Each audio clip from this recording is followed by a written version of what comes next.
अगर मैं आपको बतलाऊं तो स्थिति बड़ी रोचक है। मेरे पिताजी जो है वो जज थे और वो प्योर गांधीयन थ्योरी के थे और सेकुलर टाइप के थे। उनमें हिंदुत्व का या हिंदूवाद का कोई हिंदुत्व का इस ढंग का कोई बोध नहीं था। इवन नॉट एंटी हिंदू, पर कोई एग्रेसिव हिंदुत्व का उनके में कोई बोध नहीं था, बल्कि हम कह सकते हैं कि सेकुलर टाइप आदमी थे। पर मेरी माँ जो है वो बहुत कट्टर हिंदू थी और वो हिंदू राष्ट्र का सपना देखती थी कि देखिए इतिहास का कर्ज तुम्हारे ऊपर है और ये कर्ज उतारना है। काशी का ज्ञानवापी मस्जिद या फिर मथुरा का श्री कृष्ण जन्मभूमि, मुद्दा कोई भी हो, आपको एक जोड़ी हमेशा वहां नजर आएगी। इसलिए हम भी कहेंगे बंदे में है दम। जिस बंदे में है दम वो इस वक्त मेरे साथ मौजूद है, हरिशंकर जैन। सर बहुत बहुत स्वागत है आपका। जब हम बात करते हैं जोड़ियों की तो हमने अक्सर जोड़े में पति पत्नी देखे हैं, भाई बहन देखे हैं, लेकिन एक पिता और बेटे की जोड़ी जो हिंदुओं के लिए लड़ रहे हैं, मुझे लगता है 100 से ज्यादा मामले होंगे जो आप कोर्ट तक लेके पहुंचे होंगे, लोअर कोर्ट से सुप्रीम कोर्ट तक। कैसे ये ख्याल आया कि हरिशंकर जैन को हिंदुओं की आवाज बनना है? देखिए असल में ऐसा है, अगर मैं आपको बतलाऊं तो स्थिति बड़ी रोचक है। मेरे पिताजी जो है वो जज थे और वो प्योर गांधीयन थ्योरी के थे और सेकुलर टाइप के थे। उनमें हिंदुत्व का या हिंदूवाद का कोई हिंदुत्व का इस ढंग का कोई बोध नहीं था। इवन नॉट एंटी हिंदू, पर कोई एग्रेसिव हिंदुत्व का उनके में कोई बोध नहीं था, बल्कि हम कह सकते हैं कि सेकुलर टाइप आदमी थे। ठीक है, वो भी चल नहीं, कोई चल नहीं। पर मेरी माँ जो है वो बहुत कट्टर हिंदू थी और वो हिंदू राष्ट्र का सपना देखती थी। और मैं 8 साल की उम्र तक बीमार था, बेड से उठ नहीं पाया। तो मेरी शिक्षा दीक्षा सब माँ के द्वारा हुई। उस जब घर में पढ़ाई हुई तो समझिए 10 साल की उम्र पहुँचते पहुँचते मुझे पूरा रक्तरंजित इतिहास जो जो मुगलों ने किया है, अलाउद्दीन खिलजी समय हुआ है, मोहम्मद गोरी ने किया, गजनवी ने किया, कुतुबुद्दीन ने किया, तुगलक ने, सब पूरा इतिहास, औरंगजेब तक सब पूरा पढ़ा दिया और ये बतलाया कि देखिए इतिहास का कर्ज तुम्हारे ऊपर है और ये कर्ज उतारना है।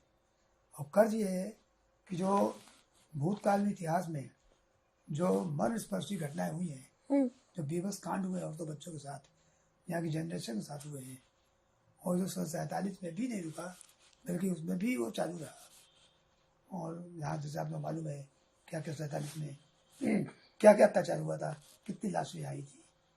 तो मुझसे कहा कि तुम ऐसा करो कि तुम्हें कम से कम जितने मंदिर हैं इनको वापस लेना है और ऐसा काम करो कि हिंदू राष्ट्र को।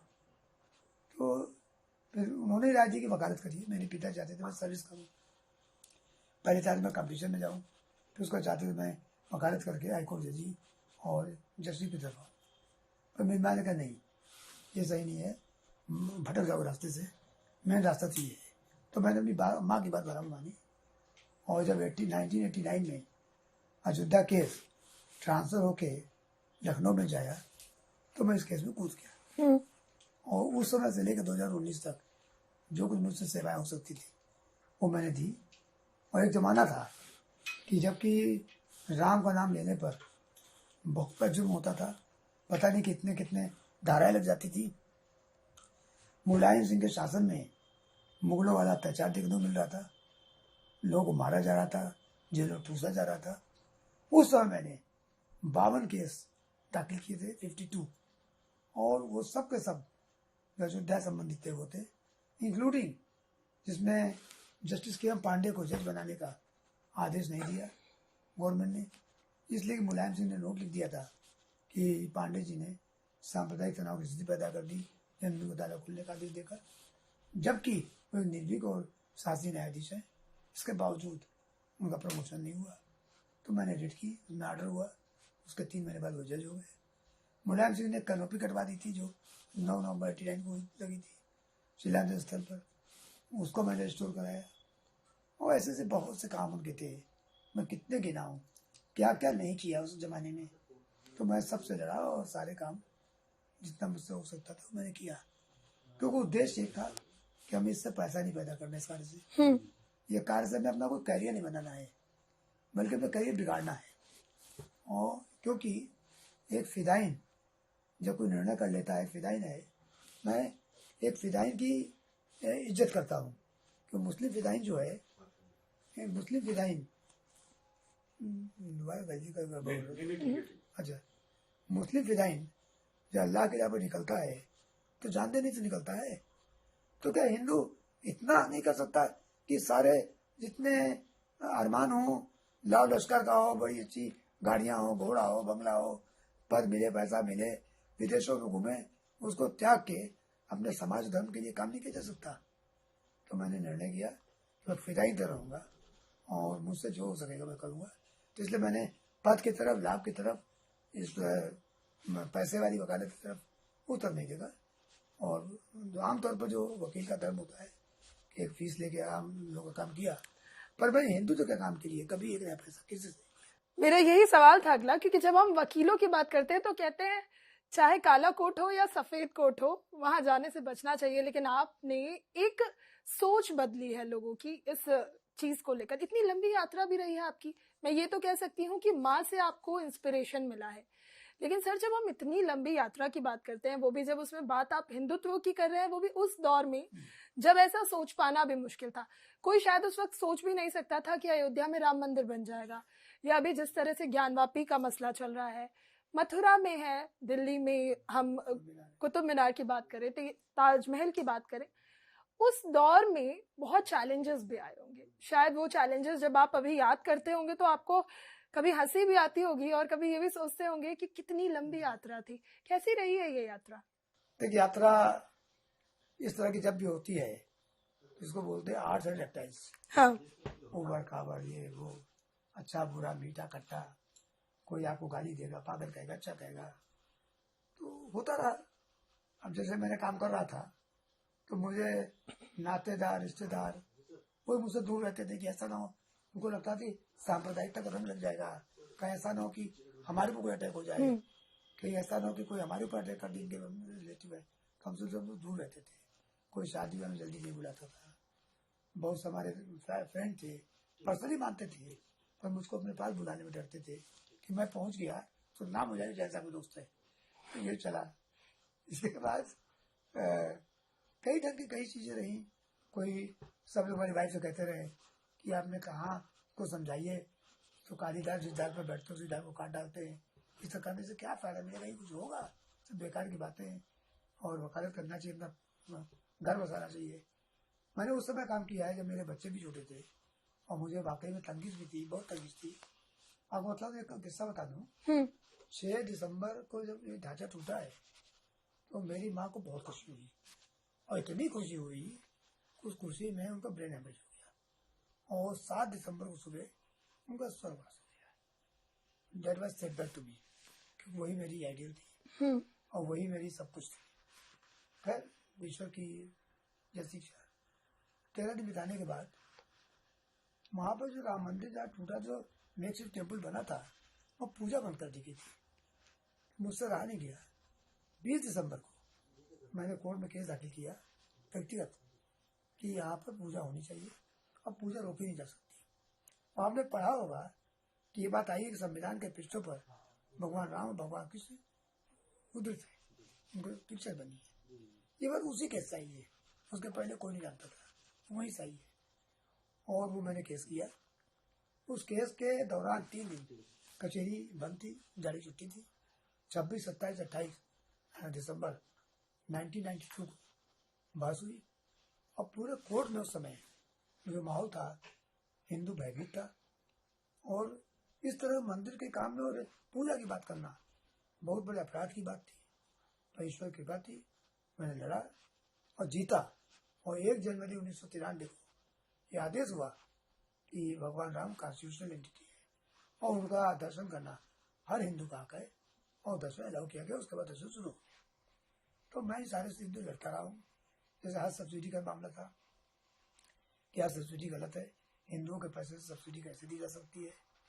आतंकवादियों को अंग्रेज गवर्नमेंट छोड़ा था, मतलब इसलिए छोड़ा था कि मुसलमान है, इसलिए नहीं छोड़ा केस खराब है, इसलिए केवल छोड़ा कि मुसलमान है। धर्म के आधार पर अगर आप इस तरह शासन करोगे तो ये देश कैसे चलेगा। वो भी मैंने किया और उसमें सफलता मिली। स्टे हुआ, वो ऑर्डर ट्रायल हुआ और आज भी केस मामला सुप्रीम कोर्ट में पेंडिंग है।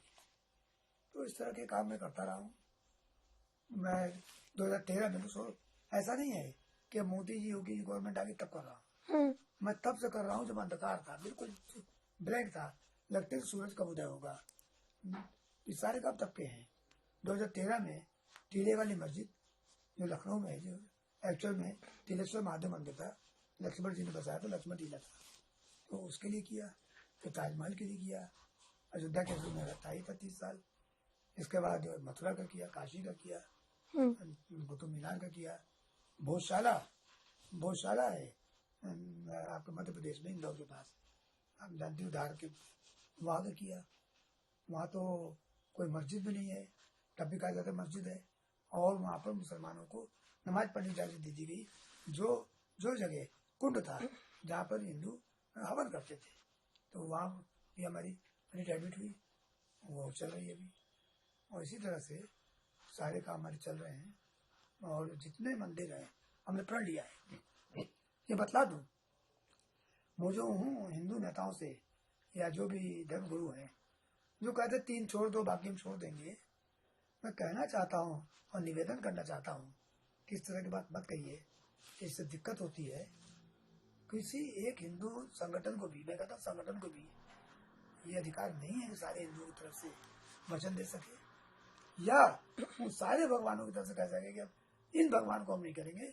जितने आराध्य हमारे लिए काशी मथुरा अयोध्या है, उतने ही वो सारे मंदिर हैं जो तोड़कर मस्जिदें बनाई गई हैं।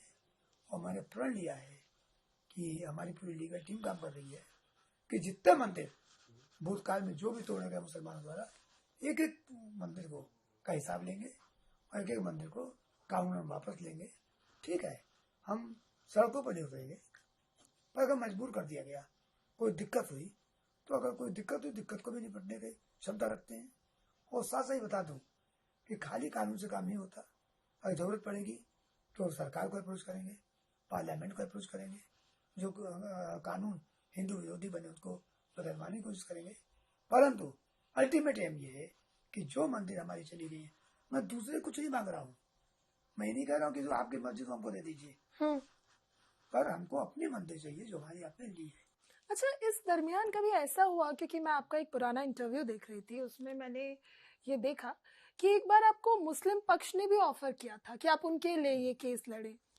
कभी लालच देने की भी बहुत कोशिश की गई होगी, क्योंकि वकील हैं तो आप हमारे लिए लड़िए, हम आपको ज्यादा पैसे देते हैं। कभी मन में ये ख्याल आया या फिर हमेशा से प्रेरणा क्योंकि हिंदुत्व वाला भाव रहा कि नहीं, मुझे लड़ना है तो हिंदुओं के लिए लड़ना है? देखिए, हमसे जनरली मैं बता दूं आपको, इस तरह की कोई बात नहीं करता। परंतु 1989 के पहले वो हाईकोर्ट में कोई नहीं जानता था कि मैं हिंदूवादी हूँ। मेरी छवि बिल्कुल एक उभरते हुए वकील की थी। तो मेरी वकालत 13-14 साल की थी, और ये मानता कि ये लड़का मेहनती है। सब लोग कहते मेहनती है, और मैं जो काम कर रहा था सब लोग अप्रिशिएट कर रहे थे, जजेस भी और हमारे सब लोग। किसी को ये नहीं मानता कि मैं दिल से किया। जब 89 में ये मामला आया कोर्ट में, तो मैं आपको किस्सा बता रहा हूँ। सबसे पहले मैंने कोशिश की कि हिंदू पक्ष से बात करें, मैं उनसे बात करूँ, कुछ आदान प्रदान हो। तो मैंने कहा भाई जैसे दावे कापियों को पढ़ने को दे दो, तो मुझे किसी हिंदू पक्ष ने नहीं दिया। बल्कि यह कहिए कि वो चाहते थे कि मैं दूर रहूं, नहीं दिया। तो जिलानी से हमारे अच्छे संबंध थे, जिलानी साहब से, जफरिया जिलानी। तो मैंने उनसे कहा कि मुझे दावे काफी दे दिए पढ़ने को। तो उन्होंने नेक्स्ट डे मुझे दे दी। माई फ्रेंड, नेक्स्ट डे मुझे दे दी पढ़ने को दावे का, जो मुस्लिम दावा दायर किया था। नहीं, पब्लिक डॉक्यूमेंट, कोई प्राइवेट डॉक्यूमेंट नहीं है। मैं दावा पढ़ा, उनको ये लगा कि उनके मन में मैं जैन हूँ और चूंकि बढ़ता हुआ वकील था, तो इनको भी रख दिया जाए तो हमारा अच्छा रहेगा, और उन्होंने मेरे लिए अच्छा समझा। तो मुझे उन्होंने नहीं, पर किसी से करवाया मेरे पास। किसी ने मुझसे आके कहा कि आपको इतने पैसे मिल जाएंगे, लखनऊ में कोठी मिल जाएगी, और जैसी आप शादी चाहे, जैसा चाहे, जितनी लड़कियां, मतलब सब बातें आई, आपको समझ सकती, पर आप हमारी तरफ आ जाइए। तो हमने कहा, अच्छा बताएंगे। मैं उनसे कुछ नहीं बोला, मैं बताऊंगा। मैं कहा, देखा दावे में लिखा क्या है। मुझे पढ़ा नहीं था उस समय, तो मुझे मालूम नहीं था कि दावे में क्या लिखा है, किस तरफ है। जब मैं दावा पढ़ा तो पहला पैरा था कि बाबर इन्वेडेड इंडिया, यानी बाबर आक्रांता तो उसने इंडिया को जीता, और जीतने के बाद ये मस्जिद बना दी। हमने कहा पूरा मैंने पढ़ा, पूरा देखा। फिर मेरा संपर्क हुआ हिंदू महासभा से, और हिंदू महासभा ने मुझसे कहा कि हमारे वकील बन जाइए। मैं तो खोज में था, उन्होंने मुझे अपना वकील बनाया। और हिंदू महासभा जो सन 63 में इस केस में पक्षकार बनी थी, उसका कोई जवाब दावा नहीं आया था। वो जवाब दावा मैंने दाखिल किया, और बहुत ही कठोर कट्टर जवाब दावा था। इसको लोग कहते थे, मैं तो आज नहीं मानता, वो लोग कहते थे। तो मैं लिखा था कि इस देश का विभाजन हिंदू मुस्लिम के नाम पर हुआ है। जो बचा हुआ देश है वो हिंदू राष्ट्र है। अब यहाँ मस्जिद का क्या सवाल, ये मेरी उसमें प्लीडिंग थी। बल्कि कोर्ट ने कहा भी कि आप ये सब नहीं बोल सकते। हमने कहा मेरी पार्ट ऑफ प्लीडिंग है, और जो प्लीडिंग को कोई पार्टी कर सकती है, और ये मामला सेकुलरिज्म का नहीं है, मामला धर्म का है, और इसमें अपनी बात कहूँगा। तो मैंने अपनी बात सुप्रीम कोर्ट तक कही, और ये भी मेरा था कि हिस्टोरिकल रॉन्ग इसको सही करना चाहिए। तो बातें प्लीडिंग।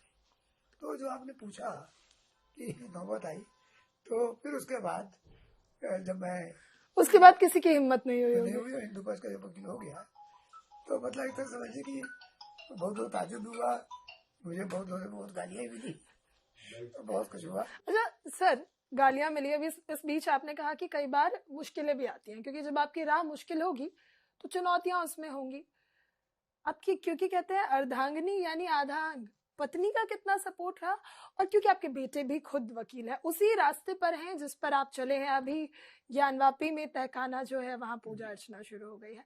तो किस तरह से आपने क्या ये खुद सोचा कि बेटे को वकील बनाना है, या विष्णु आपको देखकर इंस्पायर्ड हो गए? पत्नी का कितना सपोर्ट रहा? देखिए, सबसे पहले बताओ आपको, और आप बुरा मत मानिए मेरी बात। हाँ, जितनी लेडीज हैं, मेरा अपना सोच है, वो कोई भी संघर्ष करना नहीं चाहती, पीसफुल लाइफ चाहती है, और चाहती है कि जो उनका हस्बैंड हो वो केवल पैसा ले आवे, हमको घुमावे फिरावे, और हम आराम में रहें। कोई पीस से हटना नहीं चाहती। नहीं सर, वो अपने परिवार वालों को दिक्कतों में भी नहीं देखना चाहती। मैं उसको बुरा नहीं मान रहा हूँ, इसकी वो नहीं कह रहा हूँ। आम इच्छा होती है, आम इच्छा होती है, और वही मेरा कहने का मतलब ये है। हाँ। कि मेरी पत्नी भी, जो मैंने आपको बताया जनरल रूल, इससे अलग नहीं थी, और उनकी मेरी लड़ाइयाँ होती रही। उन्होंने कभी लाइक नहीं किया कि मैं करूँ, तो उनको ये डर लगा रहता था, और लोग उनको बताते भी थे, जो हमारे दोस्त थे घर आते थे, कि जैसा वो काम कर रहे हैं कि जिससे ना घर बना पाएंगे, और हो सकता है कि कल को कोई अपनी घटना भी हो जाए। तो ये सब बातें घर में आती थी, और जब ये सुनती थी तो विवल हो जाती थी कि ऐसा ना कोई घटना हो जाए तो मैं क्या करूँगी। मैंने कहा था, एक ही बात कही थी कि इस देश में बहुत विधवाएं घूम रही हैं, तुम भी समझ रहे विधवा हो गई तो क्या हो जाएगा। भाई इतनी विधवाएं घूम रही हैं, तुम भी घूम लेगा, ठीक है, मकान है, अपना रोटी भगवान देगा, जो होगा सो होगा। बच्चे छोटे तो बच्चे कैसे बनेंगे। हम कहीं को ऊपर वाला भेजने वाला है, ऊपर वाले भेजा है तो भी पालेंगे, उनको भी भगवान पालेगा। पर मेरे बेटे ने खास तौर से, जब लोग किसी आंदोलन में जाते थे, नारा लगाते थे, 100 राम का मंदिर वहीं बनाएंगे, और हमारे घर पर हमेशा जमाड़ा रहता था, तो देखा करता था। और मेरा बेटा जो है वो उसी माहौल में पला है। हमेशा जब कहीं जाते हुए पीछे लग लेता था, चले जरा हम देखे पिताजी साहब क्या हो रहा है। तो उसके मन में हिंदुत्व का बोध, मैंने कुछ सिखाया नहीं, हिंदुत्व बोध कहीं ना कहीं था। जब ये 2010 में ला पढ़ के आया, तो 2011 में सुप्रीम कोर्ट आ गया। यहाँ उनको हाई कोर्ट पसंद नहीं आया। और आपको एक और बताऊं, वो हाई कोर्ट उसने छोड़ा। क्यों छोड़ा? हाई कोर्ट में हर कदम पर लोग कहते थे कि बेटा बाप की चाल मत सीखना, तुम इनकी तरह मत बनना, बर्बाद हो जाओगे। इन्होंने कुछ नहीं पाया, तुम भी कुछ नहीं पाओगे, और बर्बाद हो जाओगे। मतलब समझिए कि एक बाप सुन रहा है, उससे सामने कहा जा रहा है बेटे से कि तुम ये मत बनना, तुम बर्बाद हो जाओगे। मेरे बेटे को बहुत बुरा भी लगा कि मेरे को इस तरह कहा जा रहा है, तो उसने वहां लखनऊ छोड़ दिया और सुप्रीम कोर्ट आ गया। तो सुप्रीम कोर्ट आ गया तो मैं 2013 में बहुत बीमार पड़ा, तो दौड़ के मुझे आया, सेवा की सही हो गया मैं। धीरे धीरे मैं आगे बढ़ा तो विष्णु ने कहा कि पापा मुकदमा दाखिल करेंगे। पहला व्यवहार हुआ सुप्रीम कोर्ट में, एडवोकेट आने कार्ड, तो हम पहला मुकदमा अयोध्या के दाखिल करेंगे। हमने घुसते अयोध्या के पर एक बात समझ लो, एक बात समझ लो साफ कि बहुत कांटों वाला रास्ता है। बिल्कुल। जो अगर तुम्हारे अरमान हो कि मुझे कोई पद चाहिए, बहुत पैसा चाहिए, लाखों करोड़ों में घूमे, ऐश करें, अपने को अपनी पत्नी को ऐश करावे, बच्चे ऐश करें, इसको भूल जाओ।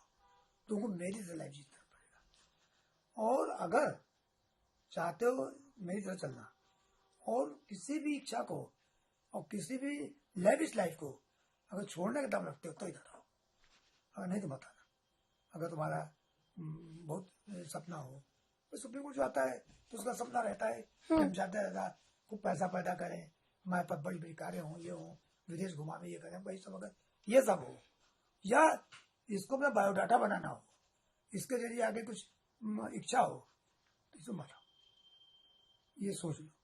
उसने वचन दिया कि नहीं, मैंने आपको देखा है, मैं आपसे प्रभावित हूँ और जैसा आपने को वैसा मैं करूँगा।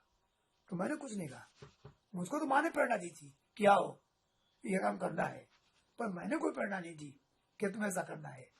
मेरा बेटा जो जन्म से उसी माहौल में पड़ा था, तो हमारे घर में बड़ी कट्टर बातें में करता था, हमेशा करता था, मैं भी इतिहास बताता रहता था। तो यह कहीं इनडायरेक्टली उसका मैंने इनडायरेक्टली ब्रेन वॉश ऐसा किया था कि उसके भी समझ में आ गया कि हमारा रास्ता सही है। और उसके बाद मैं भी छोड़ता हूँ, मैं भी ये सब में नहीं रहूंगा, आपके साथ रहूंगा, जैसा आपने कहा वैसे। अच्छा सर, हिंदू संगठन लगातार कहते हैं कि अयोध्या तो झांकी है, अभी मथुरा और काशी बाकी है। हरिशंकर जैन क्या कहते हैं, अभी क्या क्या बाकी है, अभी आगे हम क्या क्या देखेंगे? क्योंकि एक जीत आप लोगों की अयोध्या में हो गई और मुझे लगता है अब अगली शायद ज्ञानवापी होगी और फिर धीरे धीरे। और देखिए, जो कहता हो कहता, मैंने अभी आपसे कहा, हाँ, जो कहता हो सो कहता, मुझे उसने मालूम, पर मेरी सब बाकी है। अयोध्या काशी मथुरा तो है ही है, ये तो इसमें तो कोई वो नहीं, काम चल रहा है। और जो सब बाकी है सब बाकी है, ये झांकी और सब बाकी है। मुझे जितने मंदिर एक एक सबको वापस लेना है, ये मेरा प्रण है, इसीलिए मैं काम कर रहा हूँ, इसीलिए